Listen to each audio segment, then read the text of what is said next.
MK-DC team-ups you never knew you wanted. I'll be saddling Mortal Kombat characters with DC characters, creating various fun duos, stories, and fun situations around them. I'm aware that some of these interactions may or may not exist in MK vs DC, which I haven't played, as well as in other potential crossover media that I don't know about, but I think it's better if I go into this blind so as to not be influenced by anything that already exists. And because I'm lazy and don't want to do research. Cassie Cage and Superman. Off to a great start, bear with me. Superman is the big, wholesome Boy Scout that we all know and love, while Cassie is a sardonic, sarcastic, foul-mouthed piece of shit whose main passion in life is to make fun of Soups and his big muscles, calling him Super Ham, Super Bland, Super Saiyan, or Big Blue Dildo. Or at least she would be that if NRS stopped neutering her personality. If Cassie's interrogating someone and Clark tries to get involved, ask a question or two of his own, Cassie's like, yeah, we don't need to, please don't do that. I'm trying to help. Look, blue balls, go drink a protein shake or something, I got this. She'll do things like randomly shoot him in his big, stupid, perfect looking nose point blank out of boredom, or because he burned her with a good comeback or pertinent remark, and the bullets bounce off of his deadpan face, trying his best not to show any kind of emotion, for emotion is a weakness that the insufferable young blonde would mercilessly exploit. Cassie and Clark, aka Blue Condom John Cena, get saddled together because they both happen to be chasing the same dangerous villain, probably a DC villain, that Cage would be hopelessly outmatched against, so Soups tags along to catch them and make sure nothing happens to Cassie, despite compulsions to severely harm her. Cassie Cage has a very strained relationship with her parents and never misses an opportunity to diss them or complain about them, while Superman just listens, absorbs, and slowly tries to change her point of view, tries to explain how her parents are well-intended and are just trying to do what's best for her, and of course she doesn't listen at first. But Clark is really the most qualified to talk to her about this, because he both has a great upbringing and great relationship with his parents, and is also technically an orphan. So if she says, you're an orphan, you don't know what it's like to have parents, he does know. If she says, sometimes I wish I was an orphan, he actually is an orphan technically, and can confirm that, no, trust me, you wouldn't want that. No matter what she says, he has a counter ready. Cassie is like Toph from Avatar in this storyline, a girl that was smothered and over-sheltered by her parents. Understandable, given how vicious the MK universe is, something that only succeeded in exasperating her and driving her away. It drove her to be fiercely independent and refuse any sort of help or involvement from other parties, even in a situation like this where she's clearly outmatched by her quarry. She's also an extremely talented fighter, marksman, and detective, so that just adds to the chip on her shoulder and her sense of superiority, effectively becoming someone that only the Man of Steel nerves that is, could ever have the strength and the patience to help out and keep alive, as well as the background necessary to help her reconcile some of her differences with her parents. You could, of course, have moments where the tables turn and Cassie is fighting some ridiculously powerful monster of an opponent that she can't handle, but Soups just floats around in the background, arms crossed, respecting her wishes to keep his distance and not cramp her style, until she finally relents and asks for help. A few times. Loudly. And a detective story works well because it allows you to employ Superman without him making the whole thing pointlessly easy. If it was just a physical confrontation, it would obviously end before it even began, but with a detective story, Cassie can use her smarts, her deductive reasoning, her contacts and other resources, while Soups can use his X-ray vision and his super microscopic sight to look for clues, and his super hearing as a form of lie detection, both of them working together, eventually, to solve the case and track down their mark. At one point, Blondie would discover that she had a tracking device on her suit planted there by her mother, and that she's been keeping tabs on her all along. Cassie confronts her mom, rages in her face, she's pissed, she leaves, and then Superman eventually hits her with some wisdom, explaining that no matter how many times she proves that she can take care of herself, it won't make them stop pulling this shit. The only thing that'll make them stop, ironically, is her actually asking them for help, every once in a while. Bit counterintuitive, but that's how parents work. Makes sense when you think about it. If you never call for help, they'll assume you're just playing it tough and stubbornly trying not to call for help ever. But if you do, even just once or twice, they'll go, okay, I now know that when it's truly important, my kid's not delusional or too proud or impractical or cocky, and they'll give me a holler. Clark and Cage connect, they catch the bad guy, and the story ends with Cassie tentatively reconnecting with her parents, actually staying over for supper for once. Soups smiles, proud of his work, and flies away, probably to visit his own folks out of sheer joy, wholesomeness overload. Disgusting. Done, that was easy. Next. Shazam and Tanya. No, I am not mentally insane. That would make things so much easier. For the DC fans that are MK dum-dums, Tanya is a deceptive little temptress who's like, Hey, I'm on your side! And proceeds to not be on your side when it counts. Think Mystique from the X-Men. Oh shit, that's Marvel. Think,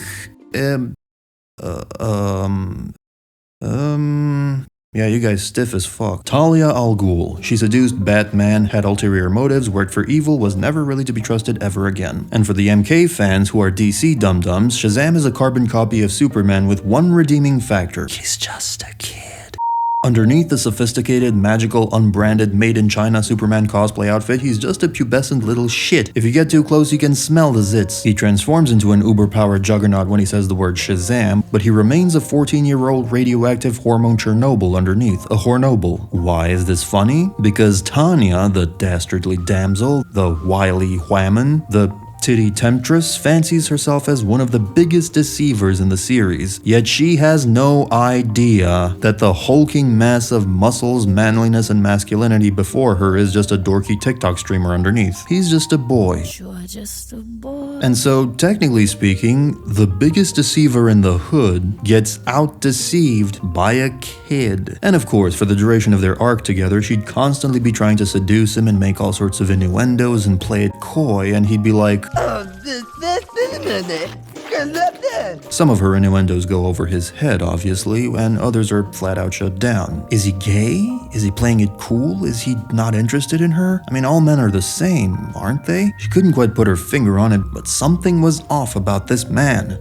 Everyone else has only ever tried to use her and was more than susceptible to her charms, so this was frustrating but somewhat refreshing. This registers as a nice little teenage boy fantasy of getting mixed up with a pretty woman and against all odds slowly winning her over, which he does as they go through a lot together. They share stories from their past. Shazam mentions how the world expects more than anyone else in his position would be willing to give. Tanya shares how she has abandonment issues and was forced to fend for herself as a child, and they become really close as a result, except I lied because it's Tanya we're talking about, and over the course of the story, she gets really good at convincing Shazam and the audience that she's on his side, and finally, at the very end, gets the chance to pull the rug from under him when he's most vulnerable. They initially meet when Shazam shows up to a desecrated temple to protect a powerful, dangerous artifact from unknown assailants. What he finds in the temple are a bunch of demons and a woman, Tanya. Tanya cries for help and Shazam liquidates the demon, saving her life and the artifact in the process. When questioned why she was there, the Edenian mentions that she's one of the only people who knew the location of the artifact and that she was forced to lead the demons here, demons in service to unknown forces bent on misusing the artifact's powers. The two band together to track down said evil forces, with Tanya having some knowledge of their whereabouts and Shazam having the bronze to deal with them. Tanya eventually figures out that Shazam is weak to magic, and in the climax of the story, he is led into a trap. The masterminds who initially sent the demons are Quan Chi and Shang Tsung, two of the most powerful sorcerers in the realms, and Tanya is in league with them. She was not forced to bring the demons to the MacGuffin, nor was she being attacked by them when Shazam arrived. She was leading them. She was in charge, but seeing a flying, lightning-infused godlike figure arrive made her improvise on the spot. She pretended to be a damsel in distress to save herself and chose to tag along with him until she could find how to dispose of him, the only obstacle between her and the artifact. And it turns out his Achilles heel is her two sorcerer conspirators, so that worked out nicely. Wisdom of Solomon, my ass, motherfucker didn't see this one coming. Assaulted by 3 powerful magic users, Shazam's powers faded, and he transformed back into 14-year-old Billy Batson and falls to the ground unconscious. Tanya is an almost completely heartless bitch, but even she is completely disarmed by what she sees. Suddenly, it all makes sense. Instantly, she connects the current scene to her childhood abandonment issues, and you get a rare display of courage from the deceiver as she stands up to the 2 sorcerers who are about to destroy the child. She 2v1s them quite valiantly for a short while before being overpowered. But of course, before striking the final blow, a familiar word filled the room.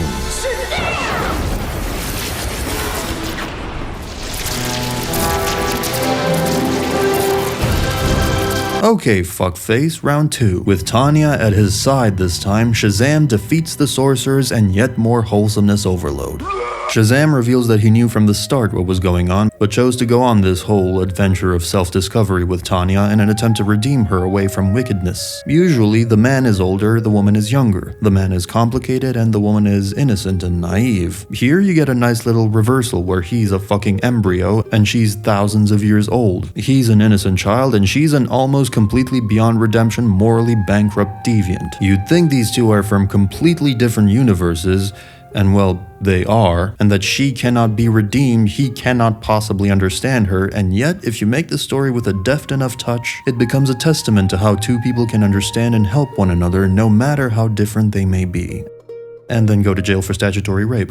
Catwoman and Stryker. Catwoman tries to steal the so-called North Star, a precious stone that will be auctioned off to the richest men in the world in a week's time. She infiltrates the location where it's kept, hacks into the security system, disables the automated turrets, loops the camera footage, slips into the main hall, puts her goggles on, and spots about 280 motion detector beams, half static, half moving, in not one but 6 patterns that alternate in a specific order, which she memorized, and proceeds to dance around the beams in the most effortless, sultry performance you've ever seen, employing splits, yoga poses, twirls, breakdance moves, single handstands, twirling the legs up top around the beams. There's a support beam that she uses for some pole dancing to, you guessed it, dodge some more beams, and using her whip to grab onto a ledge near the ceiling, swinging at just the right time between intermittent beams. Just the most beautiful, artistic, seductive display, landing right in front of the jewel, grabbing it, flipping it in her hand, then going right back the same way, doing the whole thing perfectly in reverse. As soon as she gets past the last beam, the whole security system shuts down, the beams disappear, and the lights turn on.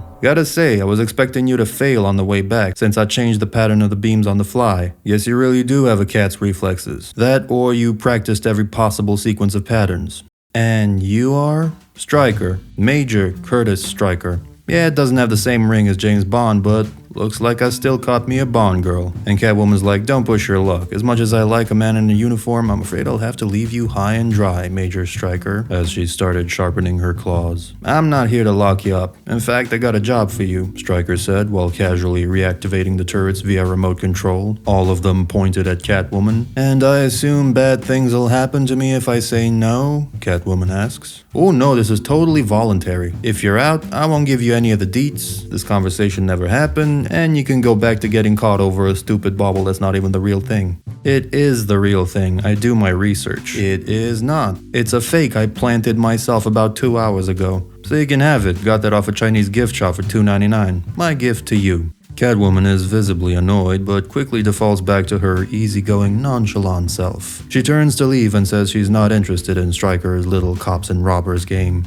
Fair enough. Thought you'd be interested in the opportunity to steal the real thing, but I guess you're right, not worth the hassle. Selina stops and asks for an explanation. Turns out the real North Star already got stolen in complete secrecy. No one knew about it, and Stryker may have planted some clues on the internet that it's here in this facility, knowing that a high-profile thief like Catwoman would pick up on them and take the bait. Stryker's sort of like a mini Nick Fury in this. He's part military, ex-cop, part liaison for the FBI. He wears many hats and has his hands in many cookie jars. After much searching, Stryker and his team track down the stolen jewel to some big shot, rich, corrupt, Middle Eastern, hot Arab types, and given that the jewel is suspected to be of alien origin, it may have dangerous properties, and said magnates might be looking to sell it on the black market. Given Stryker's resume and his experience dealing with otherworldly threats, he's been tasked with retrieving the stone, but since this task requires sleight of hand and finesse rather than brute force, that's where Catwoman comes in. A thief to rob another thief. Obviously, she wouldn't be allowed to keep the North Star, but there are benefits to becoming a, let's say, government-appointed specialist, most notably a sizable fee should she succeed in her task. Tax-free, government-funded money right from its taxpayers' pockets as reward for her valuable service protecting her country and its interests. Greed can be a powerful ally. Even though Selina ponders the offer with a skeptical brow, in the end, she says yes. And the wedding was next Tuesday. The cool thing about this pairing is Catwoman is this sultry, easygoing, elegant partner. Even though she's a street-smart thief, she's got this glitter about her, like the sparkly dame she is. Meanwhile, Stryker's a down-to-earth New Yorker, an unsophisticated, crass, common-sense, blue-collar guy who cares about getting his job done and has no patience for bullshit. Whereas someone like Johnny Cage would be all over Catwoman, constantly wooing her and falling into every one of her traps, Stryker does not give two shits. And it creates this fun frenemy dynamic where she's annoyed by him, yet also tries to get under his skin, but he doesn't bite and takes every opportunity to mock her and make jokes at her expense. And sometimes they play nice until they don't and bitch and moan and argue again. Basically married life. Stealing the thing is the first phase of their journey, in which Stryker acts as kind of like her handler. He briefs her on the situation, provides her with whatever resources she may need to complete the task, and of course keeps an eye on her to make sure she doesn't cause trouble or make off with the jewel. So she repairs as needed and then steals the thing while my boy's in the back yelling, "Hurry up!" She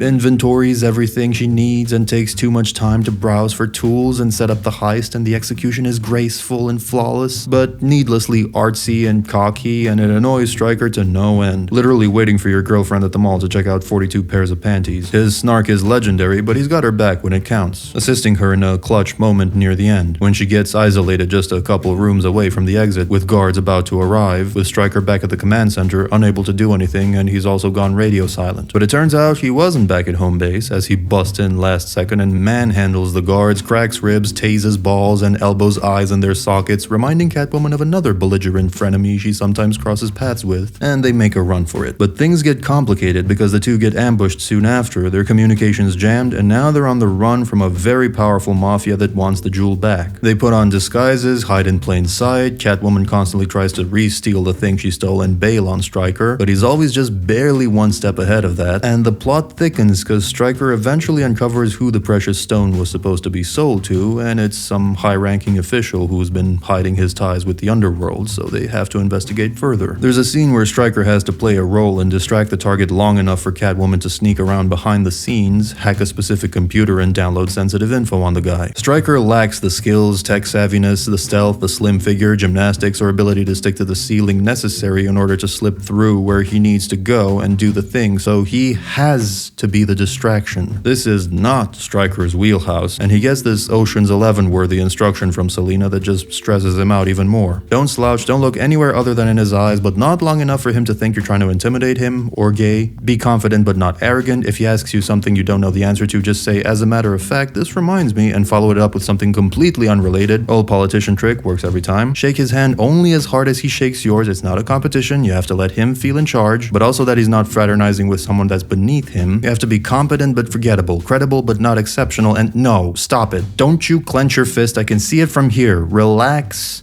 your fist. That's right, just eyes up here. Stay with me. And the two lock eyes intensely as things seem to turn a bit romantic until Stryker whispers, "Selina, it's not what?" she inquires, softly, playfully. "It's not in my back pocket," Stryker replies just as playfully while producing the jewel that Catwoman was fishing for behind his back, to which he drops the act instantly, swapping sultriness with annoyance. Anyway, he chats up the lowlife while Catwoman crawls on the ceiling above. There are a couple close calls, stuff that almost falls right on the bad guy's face, but that Selina silently catches with the tip of her foot last second while holding onto her whip for dear life. She reaches the computer, gets the info, and they get out, behaving more and more like an actual team. Then you get a bit of a wind-down moment where the two are in hiding somewhere and Stryker struggles to stay awake to keep an eye on Miss Kyle, but inevitably, eventually, dozes off. He wakes up some 3 hours later and instantly checks his pockets for the jewel. "It's still there," Catwoman reassured him and tossed him an apple she just stole. Stryker's a bit taken aback by the gesture, and Selina's like, "What? I'm a kind kitty. Stop it with your paranoia." After a short pause while glancing at their surroundings, she adds, "You were kicking and screaming in your sleep. What's that from?" "Paranoia," he answered, looking away, lost in thought. Slowly the two get to talking and start sharing a little bit more about each other. It becomes obvious Stryker has some PTSD from all his years of service, defending his country from domestic as well as extraterrestrial threats. And Selina kinda makes this mental note that he's definitely not a Batman. He maims, he kills, he has a ruthless pragmatism that the Dark Knight tries to stifle in himself, but one that also took its toll on Stryker. He's been molded by the harsh world he lives in to be a merciless soldier, disabused of romantic notions like no-kill rules. Selina tries to console him a little bit and points out that Stryker just killed bad guys, no? People who deserve to die. Stryker replies, "Yeah, but not like that. Look, I know curiosity killed the cat, but like what?" Stryker gets ready to head out and just says, screaming, clearly not wanting to continue this thread of conversation. As they head out, the topic changes to Selina and her situationship with a certain broody guy who just won't open up to her about himself, who he is, which to Stryker sounds metaphorical, but Catwoman was being literal. Batman literally won't trust her with his identity, or anything else for that matter, despite her helping him out of a bind many times. Bro just has too many trust issues. "Gee, I can't imagine why," Stryker says, checking his pockets once again for the jewel. "No, it's not like that. I've never tried to steal anything from him. Except maybe his heart, but don't think he has one, so probably for the best. Plenty other things to steal in the world. But does he know what you do? Kurt asks, and Selena's expression sours visibly. He'll probably take you more seriously if you change. Spoken like a true man of the law, Catwoman sighs. Probably. Clearly you'd want me to change. Hell no. I still need your thieving butt to get out of this mess. After that, you can, find Jesus or whatever. She was just a tool to him. Of course she was. Yet there was something refreshing about him accepting her as she is, despite being a cop. What she initially thought was a stiff, boring, by-the-book civil servant turned out to be a pragmatic, adaptable, unprejudiced man. Now let me steal something from you. You gonna use that for anything? Stryker gestured toward a white, cat-shaped keychain that hung from Catwoman's waist and that she shoplifted along with the apple. Oh, this? Knock yourself out, she replied, throwing him the thing. Thanks, my daughter loves white cats. She'll get a kick out of this. Oh, you're Selena was lost for words. I had no idea you were happily married. Shush. Stryker gestured, smelling a pursuer on their tail. The time for chit-chat was over, and they resumed trying to escape the shady slum they were in. Catwoman subtly tried to broach the topic twice more, yet there was always something to draw Stryker's attention away, and she wondered if he was doing it on purpose. In the climax, the two get captured, and it's revealed that the North Star is actually from Outworld and has magical properties that this mixed mafia of seedy crime bosses and corrupt politicians can use to funnel through Tarkatans, brainwash them, and use them as muscle to take out competing gangs and organizations. Of course, the whole thing goes tits up, the portal accidentally activates, Tarkatans flood through and start killing everyone, our two intrepid heroes escape, Stryker bodies a goon, grabs his phone, dials a special number and calls for backup, then goes to work on the aliens, unleashing his whole arsenal at them in the most brutal, gratuitous display of violence you've ever seen. This is a populated area, so it's important to contain the invading Tarkatans lest they swarm and start killing innocents. Catwoman spots the jewel in the midst of the chaos and is tempted to go grab it and get out, but also notices that Stryker is running out of bullets and struggling with the monsters. Of course, she chooses him over the jewel, and the two kick ass until the special forces arrive, close the portal, and save the day. True to his word, Stryker compensates Miss Kyle handsomely for her contribution and adds that now she'll know for sure if she's a kleptomaniac or not, since with this much money she'd never need to steal again. A very coy Catwoman goes, "We'll see," and tells him to go enjoy some time with his wife and daughter. And Stryker's like, "My wife's gone." "Oh, I'm sorry. How did she die?" "By way of divorce." "Too busy?" "Too, paranoid." Catwoman gives him a parting hug and adds, or maybe she was too selfish, "Catch you later, cop man," and starts walking away. No, you won't. Would that really be so bad? Yes, because it means you stole something. Catwoman just waves without looking back, and the two finally part ways. During his debriefing with Sonya Blade later on, he searches his pockets and realizes something's missing. Sonya's like, "The stone's secure, I'm looking at it now." "No, it's not that, I can't find my badge. It was right on..." Stryker remembers the parting hug and smiles. That's when she stole it. Well, guess you'll just have to get it back.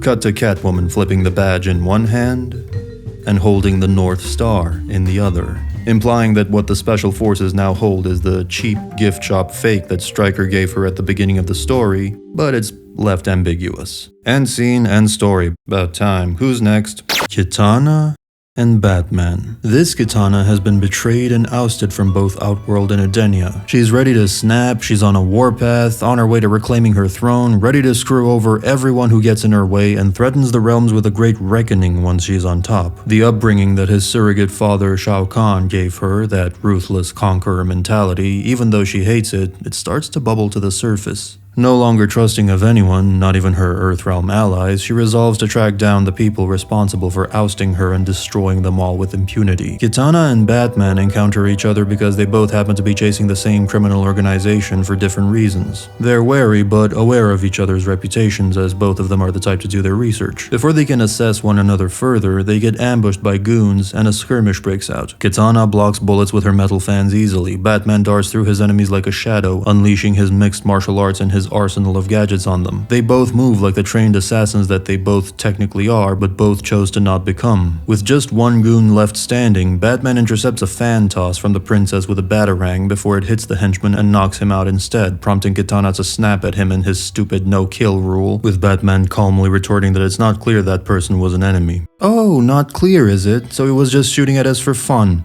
Except he didn't. He never attacked either of us. Batman grabbed the goon's gun and fired a couple shots toward the sky. Throughout the whole scuffle, he pretended his weapon was jammed and stayed at the rear of the pack. So he's a coward. All the more reason to put him out of his misery. As the two prepared to move on, they heard radio chatter. Adams, do you copy? Over. It was coming from the coward henchman. Batman headed back, searched his body, and found a small earpiece. Adams, are you... Holy shit, it's Batman. Over here, sir. There's a tiny camera on the vest. Who are you? Lieutenant Shannon McCaffrey, GCPD, sir. The one you're looking at is Officer James Adams. Or he was, I guess. He's alive, just unconscious, Batman reassured him. God damn, that's good to hear. Him and a couple others infiltrated the gang. It was supposed to relay information and wait for reinforcements from Gordon. I was his handler, so to speak. Gordon and his men got cut off. They need to regroup. Well, damn. Better grab the boys we have left and get down there. Negative. The building has automated defenses and death traps on the inside. Hold your position and keep this channel open. Wait for word from either me or Gordon. Kitana walked in view of the camera. Sir, yes, sir. I'll make sure to... Behind you, there's someone... She's friendly. More or less. Understood. Good to hear. Over and out. Batman got up and gave Kitana his patented "I told you so" deadpan glare before grabbing Officer Adams and moving him out of the open, while she simply crossed her arms and glared right back, having nothing to say for herself. When they reach the head of the organization, Kitana tries a different approach than killing, and basically does to the crime boss what Azula did to Long Feng in Season 2 of Avatar, winning his subordinates over through a power play, through speechcraft, intimidation, and mind games. The boss is her lapdog now, and the organization is hers to command. She turns to Batman and goes, "You're right. No killing has its uses." She reveals her intention to take over other such organizations that essentially steer the world from behind the scenes, as well as forge an alliance with Sado, the Realm of Order, before finally heading back to Outworld and Edenia and crushing them under her heel. And Batman proposes a deal. He helps her take back her throne the easy way, without the need for all these bloody side quests, and once her rule is restored, if she's still not satisfied with her victory, she can continue her campaign of conquest, they part ways, and from then on out they're on opposite sides. Kitana is tempted to trivialize Batman's aid. After all, how useful could he be? But having done her due diligence on him and other major players in Earthrealm and knowing his reputation, she ultimately accepts. And I really want the two to have matching intelligence levels. Kitana has been alive for 10,000 years. You'd think she'd be more knowledgeable and competent than any human alive. They also have matching darkness levels. While initially dismissive of Bruce, in a moment of unusual candor after many adventures, she recognizes him as her equal, or at least equivalent. An orphaned child who put the weight of the world on his shoulders. He's basically Earthrealm royalty who's lost both his parents, just like her. And just like her, he had to deal with assailants, criminals, traitors, and dissidents his whole life, all of them trying to get him to destroy the legend of the Batman. For his part, Bruce tries to temper her back to the light side while also showing empathy for what she's been through and relating to her plight very much. She reveals the reason why she was ousted. Someone cursed her, and her appearance devolves into that of a half-breed monstrosity like her sister as soon as she sets foot in Edenia or Outworld. All the while, her actual half-breed sister glamored herself to look like Kitana, put on some magical foundation and covered all the shark teeth and tarkatan zits and took her place. The climax has the two sisters fight, both of them in their ugly forms, and after Batman catches up to them, he has to guess who's who. One of the sisters asks for his help and says that if he can't recognize her after all they've been through, then he's not as smart as she gave him credit. Batman throws a batarang at this sister, which electrocutes her into submission. The other, more silent sister asks how he knew, and Batman says that the real Kitana would never ask for help. He convinces Kitana to not kill her sister, and the princess renounces her plans to subjugate the realms, instead taking a page from the Dark Knight's book and vowing to be more proactive and prepare for all eventualities and betrayal attempts in the future. Superman arrives through a boom tube, having finally tracked Batman down, and complains that Bruce really should let the League know before disappearing off the face of the earth next time. They need his help back home, and he's come to retrieve him. As Batman says his goodbyes, Kitana offers him a place at her side. As an advisor. Of course, as an advisor. She recognizes that Batman is like her and understands her, both people with true darkness in their hearts that they forever need to keep in check. She needs someone like him by her side. Yet Batman retorts that no, she actually needs the opposite, someone with true kindness in his heart to temper her. Like who, she asks. Like him, Bruce says, pointing at Superman and referencing Kitana's inevitable romance with Liu Kang, a true blue Boy Scout just like Clark. End scene. This is starting to go well, I think. Sub-Zero and Talia. The League of Assassin's Creed have chosen Kuai Liang to be Raish's successor. Promises of an alliance between the Lin Kuei and the League, as well as a blanket of protection around the world against internal and especially external threats. External thrusts from other realms, which Raish and Talia now know are a thing and are taking very seriously. Whatever morally questionable plans they might have had in the past, including destroying Gotham, have been scrapped. They're not stupid. Protecting the planet takes precedent over everything else. It all has a refreshing amount of common sense and pragmatism, and you can see how the League might actually become an ally instead of the deceptive dregs they usually turn out to be. Talia and Sub-Zero go through a lot together. There's a lot of negotiating between the two factions, clever speechcraft. Sub gets to impress her and the audience with his leadership skills more and more. The League gets to disarm us more and more, despite being on high alert, expecting them to turn out to be the douchebags that they always do. At one point, their compound gets attacked, perhaps by Sector or Triborg or both, and they have to work together to survive, and she gradually starts to open up to him, questioning his father's intentions and methods, the poisonous side effects of the Lazarus pit he keeps using to live indefinitely, her role in all of this, a longing to leave it all behind and run away. Things she's never told anyone.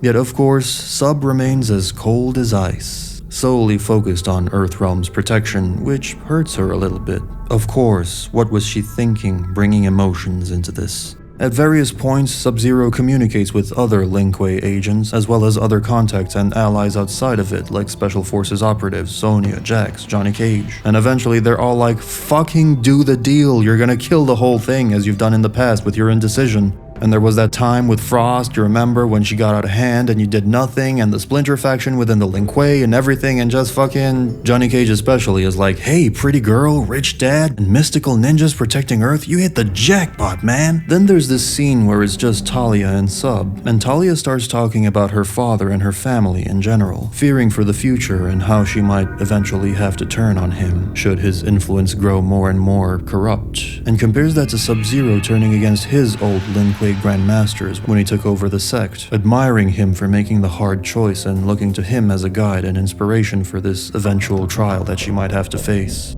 And then she brings up Sub-Zero's family, which Kuai Liang doesn't like one bit. Of course she'd run background checks on him, as he has of her, and know everything about how his brother, Bi-Han, the original Sub-Zero, was murdered and came back as a viciously evil undead wraith. What was the point of all this, he wondered. She goes on to confess that she has never truly cared for nor had a good relationship with any of her family and can only imagine the pain of losing a valued sibling like Kuai Liang did. If there is any way to save his brother's soul or help it find peace, she vows to find it, something Kuai appreciates. He also vows to be there for her should her father turn against her in the future. The two start reflecting on the life of an assassin, what it's like to serve such grand, dark organizations, and they seem to truly bond for the first time. Then turns flirty, then touchy, then awkward. They both curb their appetites and keep a level head. As the conversation ends and Talia turns to leave, she stops and poses a puzzling question. Should they cross paths with Sub-Zero's now corrupted brother?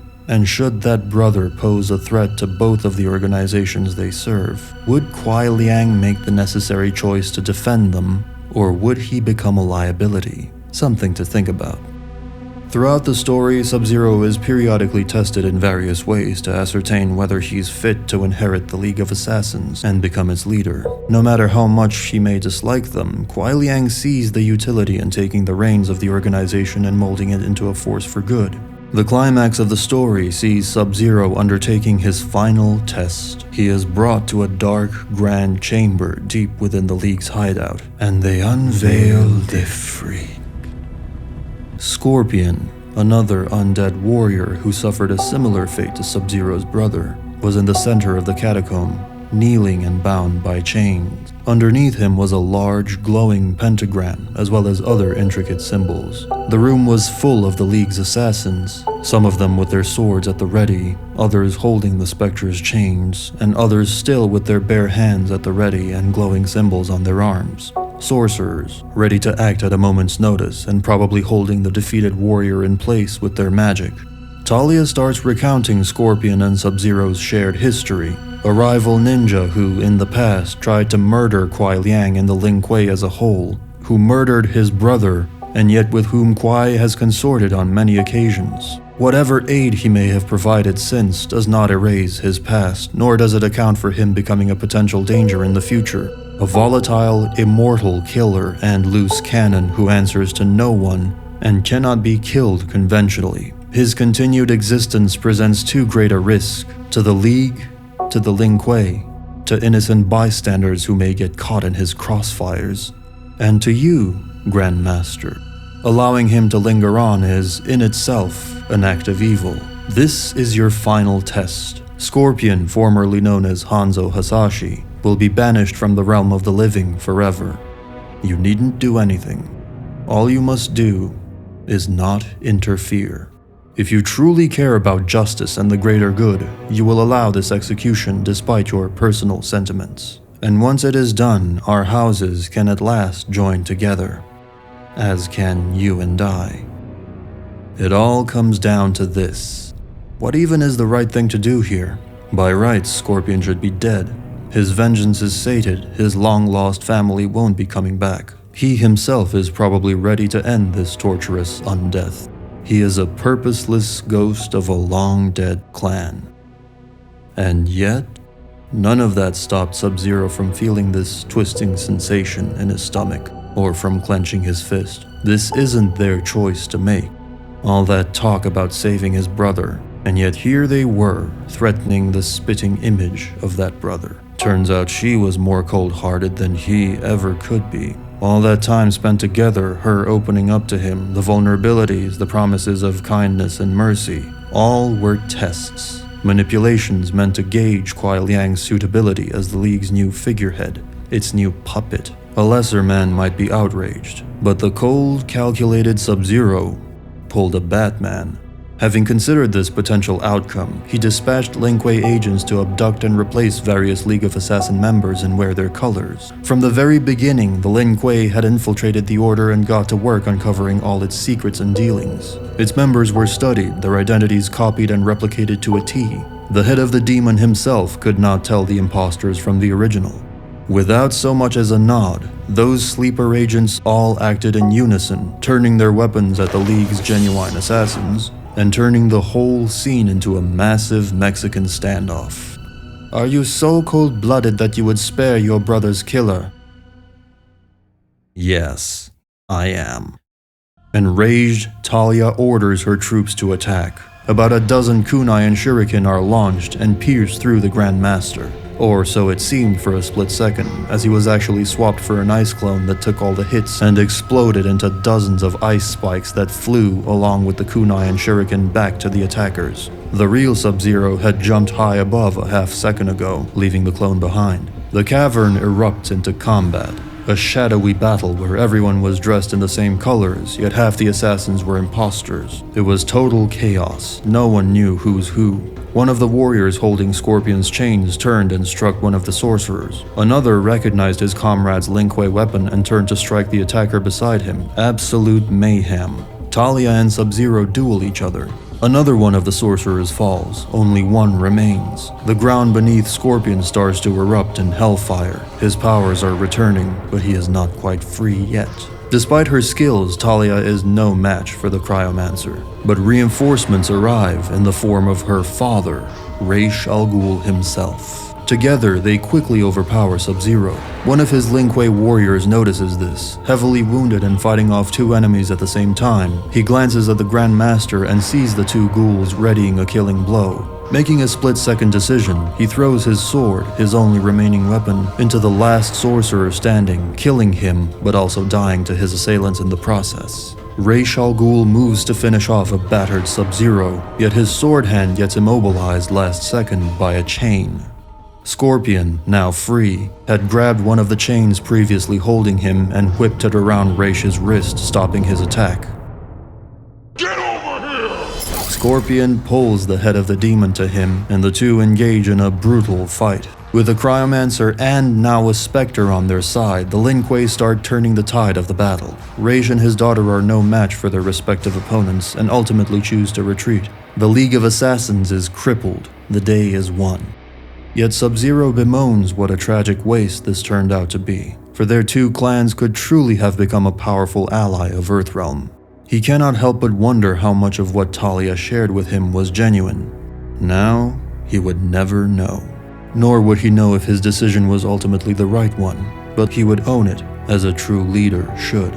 And considering Scorpion could wipe out the League of Assassins single-handedly, at least from a military standpoint, it makes no sense to trade one for the other. Hellish head of the demon, my ass. You know nothing of hell. And that's it. Actually, that's not it, because there's still 4 stories I didn't have time to edit in, but that would have pushed the video back far too long. It was late enough as it is. In my quests to make longer and more ambitious stuff that would maybe possibly move the needle a bit more on this platform, I started taking centuries to release a video, depriving you of my personal brand of brain rot for far too long. But there's no way around that. I can't post this shit in small, unfinished chunks. YouTube would absolutely murder them in their crib. So there's no way around the big, long, fashionably late videos. Well, there is one way. A dark way. I can and will post the bite-sized chunks ahead of time on the members section of my channel, along with other bits of content in other formats and topics that would otherwise never make the cut, and that the algorithm would absolutely kill, but this way I bypass it entirely, as is just faster content and more content for those of you who want it, in addition to all the other perks that members get, like badges, emotes, faster replies to comments, special secret polls where you can influence the channel's direction, all for like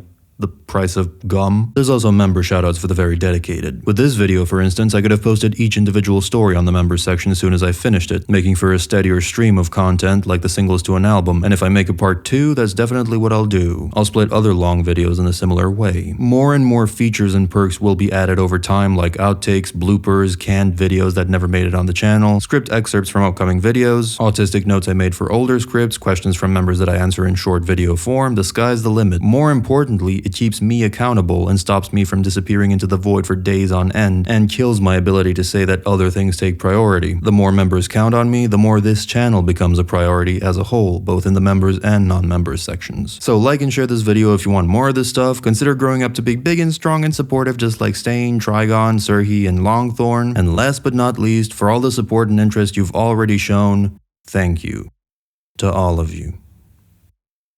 Now get out.